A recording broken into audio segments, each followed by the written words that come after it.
उसका हाइट जब बोलते हैं तो एक लाइन जो ग्राउंड के परपेंडिकुलर होगा, तो इस लाइन का जो लेंथ होगा ना, this is called the height of the kite from the ground. Understanding? ये वाला जो चीज है ना, ये आपका हाइट नहीं है, ये वाला हाइट नहीं होता है। या इधर कोई बना देगा लाइन तो ये हाइट नहीं होगा, या ऐसे बना देगा हाइट नहीं होगा।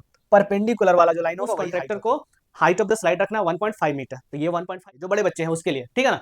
उसके लिए स्लाइड का हाइट क्या रखना है, तो 3 मीटर रखना है। स्लाइड का हाइट क्या रखना है, 3 मीटर रखना है, ठीक है ना। सही है। हाइट मतलब एक ऐसा लाइन जो ग्राउंड के परपेंडिकुलर होगा, तो इसको हम लोग हाइट बोलते हैं ना, इधर वाला या इधर वाला, इसको हाइट नहीं बोलते। हेलो बच्चों, फिर से मैं आपका स्वागत करता हूँ अपने इस यूट्यूब चैनल में। और आपको मालूम होगा कि हमारा जो क्लास 10 का एक चैप्टर है, सम एप्लीकेशन ऑफ ट्रिगोनोमेट्री, उसी से रिलेटेड प्रॉब्लम यहाँ पे हम लोग डिस्कस कर रहे हैं। अगर आपने फर्स्ट वीडियो को फॉलो किया होगा तो आप इस चीज़ को रियलाइज़ किए होंगे कि कितने बेहतरीन तरीके से, कितने अच्छे तरीके से हम चीज़ों को यहाँ पे डिस्कस कर रहे हैं, ठीक है ना। चाहे वो यहाँ पे हम लोग हर टाइप का क्वेश्चन को डिस्कस करेंगे, चाहे वो एनसीईआरटी का क्वेश्चन हो, चाहे दूसरे बुक का क्वेश्चन हो, चाहे प्रीवियस ईयर का क्वेश्चन हो, हर टाइप का क्वेश्चन यहाँ पे डिस्कस किया जाएगा। मतलब आपके एग्जाम का जो प्रिपरेशन होता है परफेक्ट वे में यहाँ पे हम लोग करेंगे। ओके। और आपको मालूम होगा कि अगर आपने फर्स्ट वीडियो को फॉलो किया तो आपको मालूम होगा कि हर क्वेश्चन के लिए एक प्रॉपर डायग्राम यहाँ पे हम लोग ड्रॉ करेंगे। पहले तो रियल लाइफ से रिलेटेड जो डायग्राम होगा वो यहाँ पे बनाएंगे, फिर उसी से हम लोग जनरेट करेंगे स्कीमेटिक डायग्राम, जो आपको एग्जामिनेशन में, आपके एग्जामिनेशन के पेपर में आपको लिखना है, ठीक है ना। तो कैसे करते हैं चीज़ों को, कैसे फिगर को ड्रॉ करते हैं, कैसे क्वेश्चन को समझते हैं, बेहतरीन तरीके से मैं यहाँ पे डिस्कस करूंगा हर चीज़ों को, ठीक है ना। तो आपको वीडियो का अंत तक बने रहना है। ओके। और हम गारंटी देते हैं कि इस वीडियो को देखने के बाद आपको कोई भी प्रॉब्लम नहीं होने वाला है। ओके। तो अगर आप इस चैनल पे नए हैं तो काइंडली चैनल को सब्सक्राइब कर दें, बगल में रेड कलर का बटन होगा, उसको दबाने का कोई पैसा नहीं लगता है। ओके। तो चलिए वीडियो को हम लोग शुरू करते हैं। देखिए, तो कुछ बेसिक चीज जो हमने डिस्कस किया था लास्ट क्लास में, उसको थोड़ा रिकैपिचुलेट कर लेते हैं, थोड़ा उसको देख लेते हैं क्या हमने पढ़ा था। कुछ बेसिक टर्म्स जो इस चैप्टर में हम लोग यूज करेंगे, ठीक है ना। तो हम लोग बात किए थे हॉरिजॉन्टल लाइन। हॉरिजॉन्टल लाइन क्या होता है बेसिकली, जैसे ये ऑब्जर्वर है, ये ऑब्जर्वर है जो छत पे खड़ा है, ठीक है ना। तो ऑब्जर्वर के आई से एक आपको क्या बनाना, लाइन बनाना है। कैसा लाइन, तो ग्राउंड के पैरेलल एक लाइन बनाना है। कहां से, ऑब्जर्वर के आई से। उस लाइन को क्या बोलेंगे, उस लाइन को बोलेंगे हॉरिजॉन्टल लाइन। कोई दिक्कत नहीं इसमें। हॉरिजॉन्टल लाइन ऑब्जर्वर के आई से बनाना है ग्राउंड के पैरेलल, सही है। अब ऐसा सिचुएशन हो सकता है कि ऑब्जर्वर किसी ऑब्जेक्ट को देख रहा जो हॉरिजॉन्टल लाइन के ऊपर है, जैसे एक बर्ड है। अब ये ऑब्जर्वर क्या कर रहा है, इस बर्ड को देख रहा। तो ऑब्जर्वर ये हुआ, ये लड़का जो ऑब्जर्वर हो गया, और ये जो बर्ड है वो आपका क्या हो गया, ऑब्जेक्ट हो गया। ये ऑब्जर्वर और ये ऑब्जेक्ट, ऑब्जेक्ट कहां पे है, हॉरिजॉन्टल लाइन के ऊपर है। तो ऑब्जर्वर के आई से ऑब्जेक्ट तक जो एक स्ट्रेट लाइन बनता है उसको बोलते हैं लाइन ऑफ साइट। क्या बोलते हैं, लाइन ऑफ साइट, सही है। अब इसके बाद लाइन ऑफ साइट और हॉरिजॉन्टल के बीच देखिए एक एंगल बन रहा, उस एंगल को क्या बोलते हैं, एंगल ऑफ एलिवेशन। कब बोलते हैं एंगल ऑफ एलिवेशन, जब आपका ऑब्जेक्ट हॉरिजॉन्टल लाइन से ऊपर हो तब। हॉरिजॉन्टल लाइन से ऊपर हो ऑब्जेक्ट, तब लाइन ऑफ साइट और हॉरिजॉन्टल के बीच जो एंगल बनेगा उसको बोलेंगे what, angle of elevation. Understanding. अब देखिए, अब ऐसा भी हो सकता है कि ये जो ऑब्जर्वर है नीचे किसी फ्लावर को देख रहा, तो इस बार फ्लावर जो है नीचे है ना, मतलब नीचे मतलब क्या, हॉरिजॉन्टल लाइन से नीचे। तो इस बार ऑब्जर्वर ये हुआ और ऑब्जेक्ट ये हुआ। ऑब्जेक्ट कहां पे है, तो हॉरिजॉन्टल लाइन से नीचे है। तो इस बार फिर से वही, ऑब्जर्वर के आई से ऑब्जेक्ट तक जो एक स्ट्रेट लाइन बनेगा उसको बोलते हैं लाइन ऑफ साइट। अब देखिए फिर से एक एंगल बन रहा, लाइन ऑफ साइट और हॉरिजॉन्टल के बीच फिर से एंगल बन रहा, लेकिन इस बार ऑब्जेक्ट आपका हॉरिजॉन्टल लाइन से नीचे है। तो इस एंगल को बोलते हैं हम लोग एंगल ऑफ डिप्रेशन। तो एंगल ऑफ डिप्रेशन कब बनता है, जब ऑब्जेक्ट आपका हॉरिजॉन्टल लाइन से नीचे है, ठीक है ना। तब आपका क्या बनता है, एंगल ऑफ डिप्रेशन का फॉर्मेशन होता है। एंगल ऑफ एलिवेशन कब बनता है, जब हॉरिजॉन्टल लाइन से ऊपर आपका ऑब्जेक्ट होता है, ठीक है ना। ये हमने लास्ट क्लास में डिस्कस किया था। अब इसी पे बेस्ड हम लोग कुछ प्रॉब्लम यहाँ पे डिस्कस करेंगे, ठीक है ना। चलिए क्वेश्चन है, a kite is flying at a height of 60 metre above the ground. देखिए एक काइट है, एक पतंग है, यहाँ पे देख सकते हैं, ग्राउंड से 60 मीटर हाइट पे है। अच्छा, हमने लास्ट क्लास में ये भी बोला था कि जब हम बात करते हैं height of this building, height of tree, height of tower या हाइट ऑफ दिस काइट, तो उसका मतलब कौन सा हाइट लेना आपको, तो परपेंडिकुलर वाला। परपेंडिकुलर लाइन जो होगा ना, परपेंडिकुलर कहां पे, परपेंडिकुलर ग्राउंड पे परपेंडिकुलर। तो वो क्या दे देता है, हाइट देता है। मतलब किसी ऑब्जेक्ट का हाइट बोले, चाहे वो बिल्डिंग हो चाहे ट्री हो, इस केस में जो पतंग है, काइट है, उसका हाइट जब बोलते हैं तो एक लाइन जो ग्राउंड के परपेंडिकुलर होगा, तो इस लाइन का जो लेंथ होगा ना, this is called the height of the kite from the ground. Understanding? ये वाला जो चीज है ना, ये आपका हाइट नहीं है, ये वाला हाइट नहीं होता है। या इधर कोई बना देगा लाइन तो ये हाइट नहीं होगा, या ऐसे बना देगा हाइट नहीं होगा, परपेंडिकुलर वाला जो लाइन होगा वही हाइट होता है। ठीक है, सही है। तो देखिए इस क्वेश्चन में इस पतंग का जो हाइट है ग्राउंड से वो कितना दिया हुआ है, तो वो दिया हुआ है 60 मीटर। आपको हमेशा एक ऐसा लाइन बनाना, हॉरिजॉन्टल बनाना आपको, ठीक है ना, ऐसे हॉरिजॉन्टल लाइन ग्राउंड पे।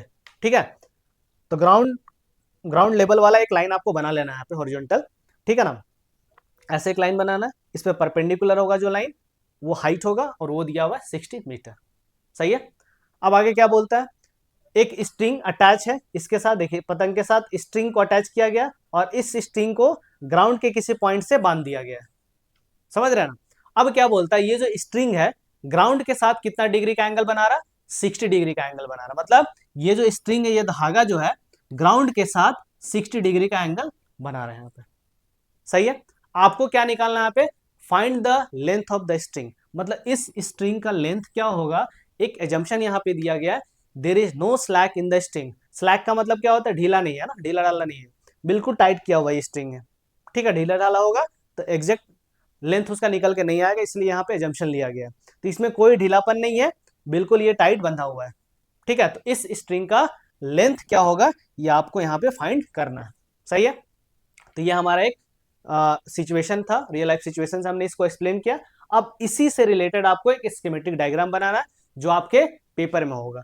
तो इस पॉइंट को हमने ए लिया, इस पॉइंट को बी लिया, इस पॉइंट को सी लिया, तो देख सकते हैं एक ट्राइंगल का फॉर्मेशन यहाँ पे हो रहा। इसके लिए आपको एक डायग्राम यहाँ पे बना लेना है, जो एग्जामिनेशन में जब आप आंसर लिखेंगे तो आपके पेपर में ये डायग्राम होना चाहिए। ओके। अब जो यहाँ पे कुछ एजम्पशन है हमारा, वो यहाँ पे लिख देना है। एक्चुअली में ए बी क्या रिप्रेजेंट कर रहा है, तो यहाँ पे देखेंगे तो ए बी क्या रिप्रेजेंट कर रहा है, तो distance of the kite from the ground, या फिर बोल सकते हैं height of the kite from the ground. और ए बी का लेंथ कितना दिया हुआ है, तो ये दिया हुआ है 60 मीटर। सही है। और क्या दिया हुआ था, और क्या दिया हुआ था यहाँ पे, ठीक है ना, एसी। एसी तो हमें फाइंड करना ना, एसी। एसी क्या यहाँ पे इस फिगर में एसी क्या रिप्रेजेंट कर रहा, तो एसी रिप्रेजेंट कर रहा लेंथ ऑफ द स्ट्रिंग जो हमें निकालना है। एसी का लेंथ हमें यहाँ पे फाइंड करना है। एक चीज और दिया हुआ है, ये जो एंगल है ना वो दिया हुआ है 60 डिग्री, तो एंगल एसीबी का मेजरमेंट दिया हुआ 60 डिग्री। ठीक है, हमने लास्ट क्लास में बताया था। अब यहाँ से शुरू होता है आपका ट्रिग्नोमेट्री का यूज। ठीक है, यहाँ शुरू हो जाता है ट्रिग्नोमेट्री का यूज। क्या है यूज, देखिए अब इस एंगल को देखिए, पहले जो एंगल दिया ना उसको पकड़ लीजिए। ठीक है भाई, पकड़ लिया मैंने। इस एंगल के रिस्पेक्ट में, इस राइट एंगल ट्राइंगल एबीसी में, इस एंगल एसीबी के रिस्पेक्ट में, ठीक है ना, परपेंडिकुलर कौन सा होगा। परपेंडिकुलर का मतलब क्या, इस एंगल के जस्ट सामने वाला साइड, इस साइड को हम लोग अपोजिट साइड भी बोलते हैं ना, अपोजिट भी बोलते हैं परपेंडिकुलर भी बोलते हैं। तो एंगल सी के रिस्पेक्ट में अपोजिट साइड कौन सा है, तो अपोजिट साइड है ए बी। सही है, जो आपको यहां पे दिया हुआ है। ठीक है, अब बात करें जो आपको निकालना है, तो निकालना क्या है, यहाँ पे एसी चाहिए हमें। तो इस डायग्राम के लिए एसी है क्या, तो एसी आपका हाइपोटेनस है। मतलब 90 डिग्री के सामने वाला साइड को क्या बोलते हैं, हाइपोटेनस बोलते हैं। तो हाइपोटेनस क्यों ले रहे हैं, क्योंकि हमें एसी चाहिए और ए बी दिया हुआ था। ठीक है ना, एसी हाइपोटेनस जो आपको निकालना है, ए बी क्यों ले रहे हैं, बिकॉज हमें ये फाइंड करना है, सॉरी ये दिया हुआ है, ए बी दिया हुआ है, इसलिए हम लोग ए बी कंसिडर कर रहे हैं, और एसी हमें निकालना था इसलिए एसी को कंसिडर कर रहे हैं। मतलब इस एंगल के रिस्पेक्ट में कौन कौन सा साइड हमारे पास है, तो अपोजिट साइड, जिसको हम लोग परपेंडिकुलर भी बोलते हैं, इसको हम लोग परपेंडिकुलर भी बोलते हैं ना, पी से रिप्रेजेंट करते हैं, और ये हो गया हाइपोटेनस। अब आपको मालूम होगा जैसे हाइपोटेनस और परपेंडिकुलर का रेशियो दिमाग में आता है, या फिर अपोजिट अपॉन हाइपोटेनस का रेशियो जब दिमाग में हमारा स्ट्राइक करता है, ठीक है, तो हमें तुरंत समझ में आता है कि किस रेशियो का बात हो रहा है। ठीक है ना, मतलब ratio of opposite side and hypotenuse हमें क्या याद दिलाता है, तो साइन का बात हो रहा है। किसका बात हो रहा है, साइन रेशियो का बात हो रहा है।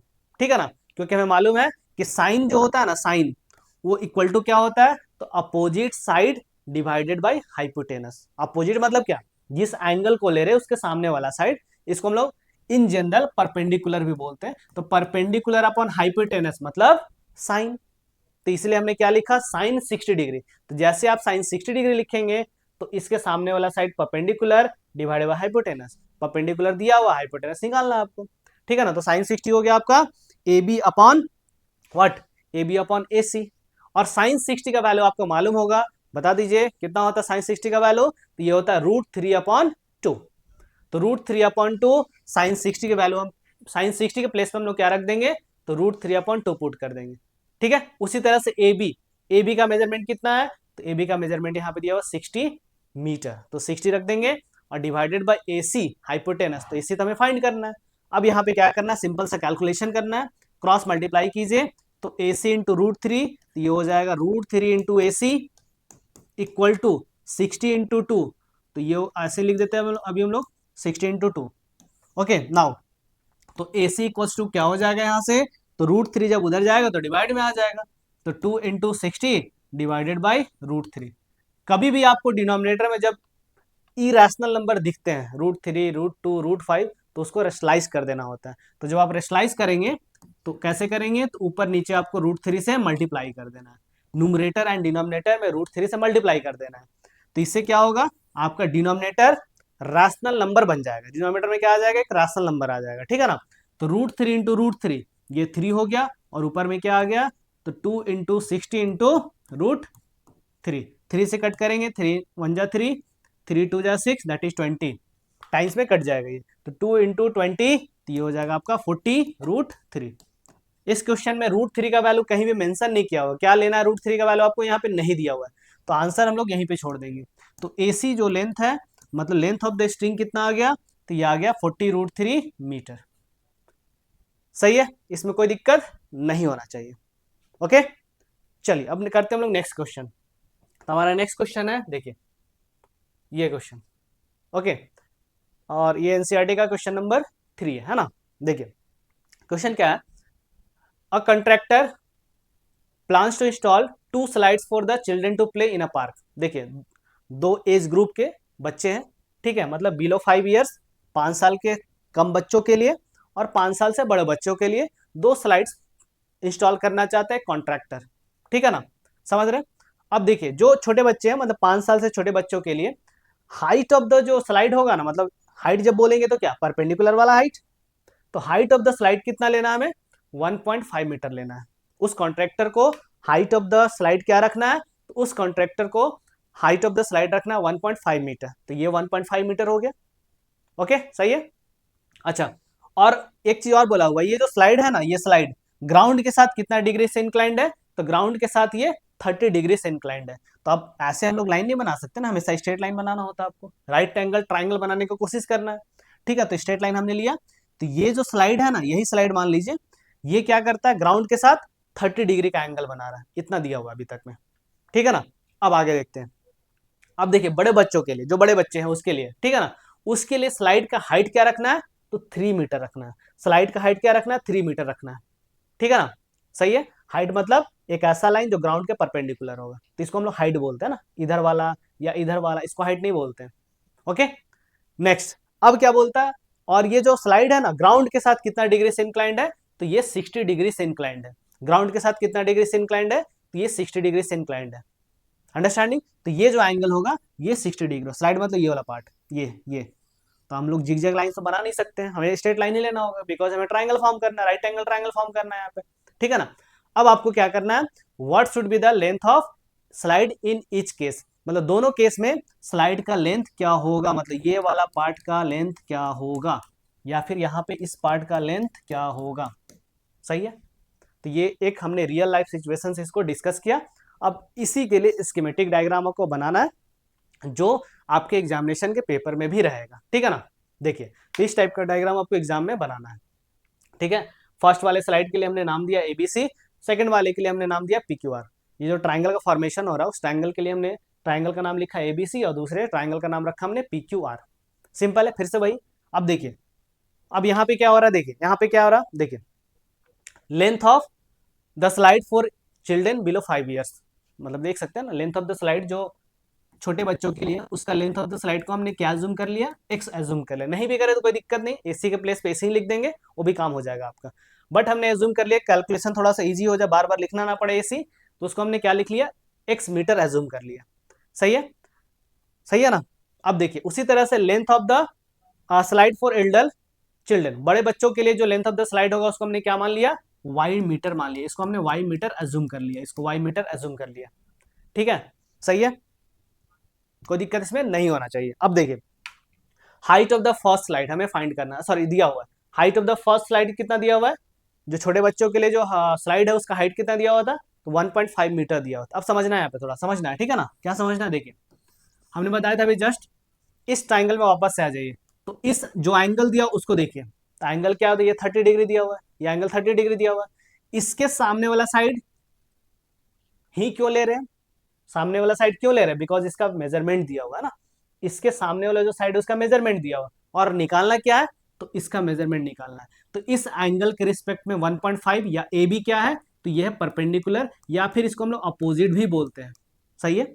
और जो निकालना वो क्या है, एसी, तो यहाँ पे हाइपोटेनस का काम करे, मतलब परपेंडिकुलर और हाइपोटेनस का जब रेशियो दिमाग में आता है तो हमारे पास कौन सा ट्रिगोनोमेट्री, हमारे पास हमें कौन सा ट्रिगोनोमेट्री रेशियो याद आता है, तो बेसिकली वो याद आता है साइन, समझ रहे हैं, जब परपेंडिकुलर हाइपोटेनस जैसा हमें दिखता है तब तुरंत हमें हमारे दिमाग में स्ट्राइक करता है, अच्छा साइन का बात हो रहा होगा, साइन, तो साइन 30 जैसे आप लेंगे तो क्या हो जाएगा, ए बी उसमें आ जाएगा और ए सी भी आ जाएगा, तो ए बी दिया हुआ है तो ए सी निकालना है, सही है। तो लिखेंगे in right triangle A B C, right triangle A B C में लिखेंगे what, sine 30 degree, sine 30 degree, तो ये क्या होता है, परपेंडिकुलर अपॉन हाइपोटेनस, या फिर आप अपोजिट अपॉन हाइपोटेनस भी लिख सकते हैं। This is equals to opposite यहाँ पे ए बी और हाइपोटेनस ए सी, हाइपोटेनस समझते हैं ना, 90 डिग्री के सामने वाला साइड, साइन 30 का वैल्यू होता है 1/2 इक्वल्स टू ए बी का मेजरमेंट है 1.5 डिवाइडेड बाय ए सी को हमने x लिया था, सही है। तो क्रॉस मल्टीप्लाई जब करेंगे तो x का वैल्यू हो जाएगा, क्रॉस मल्टीप्लाई करेंगे तो 2 इंटू 1.5 दैट इज 3.0 मीटर, तो यहां से AC का लेंथ निकल के आया 3.0 मीटर, सही है। मतलब छोटे बच्चों के लिए जो स्लाइड लगा हुआ है उसका लेंथ निकल के आया 3 मीटर, कोई दिक्कत नहीं होना चाहिए इसमें। अब आते हैं सिमिलर कैलकुलेशन यहां भी करेंगे, सिमिलर कैलकुलेशन यहां भी करेंगे, मेरा थॉट प्रोसेस यही होगा, ऐसे हम लोग सोचेंगे, ये एंगल दिया हुआ है और क्या दिया हुआ है, PQ दिया हुआ है, तो इस एंगल के सामने आ रहा, मतलब यहाँ पे फिर से परपेंडिकुलर, जो निकालना है वो हाइपोटेनस, मतलब फिर से परपेंडिकुलर हाइपोटेनस का रेशियो आ रहा है, मतलब साइन का बात हो रहा, साइन रेशियो का बात हो रहा। तो in triangle PQR, in triangle PQR हम लोग क्या लिखेंगे, तो फिर से लिखेंगे व्हाट, साइन 60 डिग्री, तो साइन 60 डिग्री फिर से परपेंडिकुलर अपॉन हाइपोटेनस, ओके।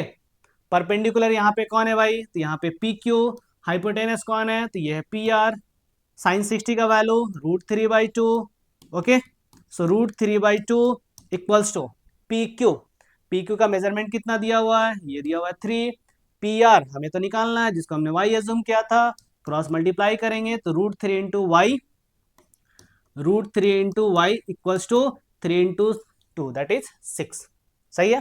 तो यहां से y का वैल्यू आ जाएगा 6 अपॉन √3, रेशनलाइज करेंगे तो √3 डिवाइडेड बाई √3, तो ये हो जाएगा 6 √3 डिवाइडेड बाई 3, कट जाएगा 2 से, 3 2 टाइम्स में कट जाएगा, 3 2 जा 6, तो ये निकल के आएगा आपका 2√3 मीटर, मतलब यहां से किसका लेंथ, PR का लेंथ निकल के आ गया 2√3 मीटर, सही है, यहां तो कोई प्रॉब्लम नहीं होना चाहिए, ठीक है ना, ओके। तो आज हमने 2 क्वेश्चन डिस्कस किया और बेसिक जो कॉन्सेप्ट था, introduction sorry application of trigonometry से रिलेटेड जो बेसिक कॉन्सेप्ट, जो बेसिक टर्म्स हम लोग यूज करते हैं, हमने यहाँ पे डिस्कस किया, और 2 क्वेश्चन जो हमने डिस्कस किया उसमें कोई प्रॉब्लम नहीं होगा। अब आपको समझ में आ गया होगा कि आगे जब हम लोग क्वेश्चन करेंगे तो किस तरह से करने वाले, कितने बेहतरीन तरीके से यहाँ डिस्कस करेंगे, हमें नहीं लगता इसके बाद भी आपको कोई भी प्रॉब्लम होने वाला है, ठीक है ना, इसके बाद भी आपको कोई भी प्रॉब्लम होने वाला है, ठीक है ना। तो अगर आपने वीडियो को देखा है, अगर आपको ये वीडियो पसंद आया तो काइंडली वीडियो को लाइक करें, अगर आप इस चैनल पे नए हैं तो काइंडली चैनल को सब्सक्राइब करें, बगल में एक रेड बटन होगा उसको बस प्रेस कर देना, उसको पैसा लगता नहीं है, ओके। नोटिफिकेशन बेल को भी ओपन कर दे, सॉरी ऑन कर दे, ताकि कोई भी वीडियो मैं अपलोड करूँ तो उसका नोटिफिकेशन सबसे पहले आप तक पहुंच जाए। अगर आपको लगता है वीडियो किसी के लिए हेल्पफुल हो सकता है तो अपने फ्रेंड या किसी और के साथ शेयर भी करें, okay. Thank you so much for watching my video. मिलते हैं नेक्स्ट वीडियो में। ओके।